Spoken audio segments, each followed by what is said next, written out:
Saudara bakal calon presiden dari PD Perjuangan Ganjar Pranowo tampak kompak dengan Menko Polhukam Mahfud MD saat menghadiri acara pernikahan keluarga besar mantan Ketua Umum PBNU Said Akil Siroj. Salaman dulu. Tanggung. Untuk Bapak dan Ibu, untuk naik ke atas pelaminan ini, untuk Bapak dan Ibu tamu undangan lainnya. Bertempat di Cirebon, Jawa Barat, Ganjar dan Mahfud tampak kompak menggunakan kopiah hitam. Bahkan keduanya pun duduk bersebelahan dan berulang kali akrab berbincang. Sementara itu, saat ditanya peluang berduet dengan Mahfud MD di Pilpres, Ganjar menjawab semuanya mungkin. Keluarga besar Pondok Pesantren Mas Kempek.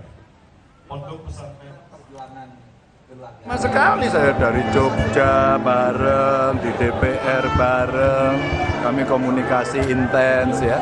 Apakah itu menjadi salah satu indikator untuk dekat menjadi cawapres nanti, Pak? Pokoknya kalau sudah silaturahmi jangan terputus. Lu semuanya mungkin, apa yang tidak mungkin? Kemarin dengan KIB yang telah kami... Berbeda dengan Ganjar, Mahfud MD hanya tersenyum saat ditanya peluang berduet dengan Ganjar di Pilpres.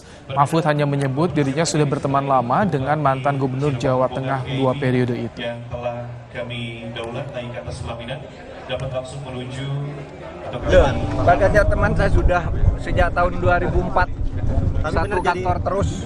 Jadi baca presnya Pak. Waduh, buat Pak. Untuk jadi baca cawapres. Oke ya, oke. Sebelumnya, lembaga survei Poltreking Indonesia merilis elektabilitas kandidat Cawapres 2024.